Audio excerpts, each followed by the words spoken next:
পোড়া বেগুন ভর্তা এভাবে তৈরি করলে এত মজার হয়ে থাকে যে আপনি 2 থেকে 3 প্লেট গরম গরম ভাত অনায়াসে খেয়ে নিতে পারবেন। এটা তৈরি করার জন্য এখানে একটা তাল বেগুন পুড়িয়ে নিয়েছি, খোসা ছাড়িয়ে নেব। প্যানে দিয়ে দিচ্ছি পরিমাণ মতো সরিষার তেল, পেঁয়াজ কুচি, রসুন, একটা টমেটো টুকরো করে নিয়েছি সেটাও দিচ্ছি। 2 টুকরা লইট্টা শুটকি মাছ খুব সুন্দর করে বেছে টুকরো করে ভেজে নিয়েছি। তারপর পানি দিয়ে সিদ্ধ করে নিয়েছিলাম সেটা দিচ্ছি। লবণ আর হলুদ গুঁড়া দিব।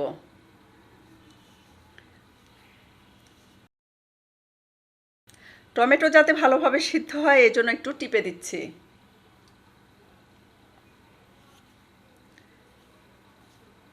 এখন সব কিছু একসাথে খুব সুন্দর করে ভেজে নেব।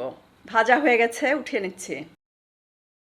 এখানে ভেজে রাখা শুকনা মরিচ স্বাদ মতো লবণ দিয়ে পিষে নিয়েছি, পেঁয়াজ কুচি এটাকেও পিষে নিচ্ছি, স্বাদ মতো সরিষার তেল, ভেজে রাখা পেঁয়াজ রসুন শুটকি মাছ আর টমেটো দিলাম। মাখামাখির কাজ যত ভালো হবে ভর্তা খেতে কিন্তু তত ভালো লাগবে। ধনেপাতা কুচি দিচ্ছি। পোড়া বেগুন খোসা ছাড়িয়ে নিয়েছি। পোড়া বেগুন খোসা ছাড়ানোর পর কখনোই ধুতে যাবেন না পানি দিয়ে, এতে করে কিন্তু ভর্তার টেস্ট নষ্ট হয়ে যাবে।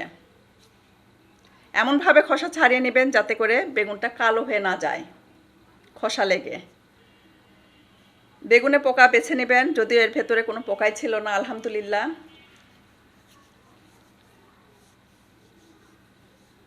খুব সুন্দর করে এটাকেও পিষে নেব।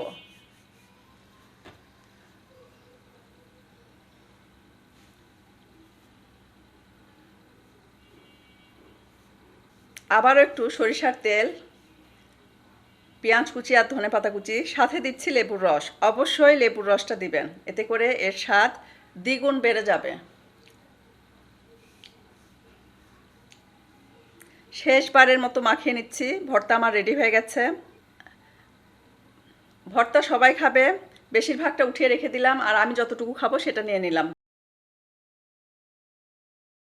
গরম ভাত নিয়েছি, সাথে কাঁচামরিচ আর লেবু নিব।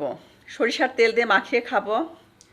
বাঙালি কেন ভর্তা পছন্দ করে, সত্যি এর উপরে কোনো খাবার হয় না। গরম ভাতের সাথে যে কোনো ভর্তা খান, আর ভর্তাটা যদি একটু ঝাল ঝাল হয় তাহলে তো কথাই হবে না। অসম্ভব মজার ছিল।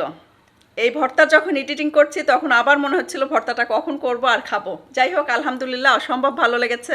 সবার কাছে ছোট্ট একটা রিকোয়েস্ট আছে, এটা আমার বিজনেস পেজ, নতুন ওপেন করেছি। এখানে বিশ্বস্ততার সাথে আপনারা ড্রেস কিনতে পারেন।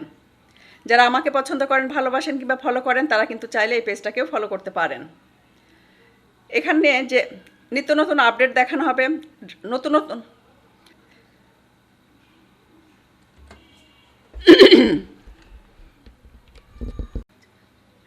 আজকে তাহলে বিদায় নিচ্ছি। সবাই অনেক বেশি ভালো থাকবেন, আমাদের জন্য দোয়া করবেন। আল্লাহ হাফেজ।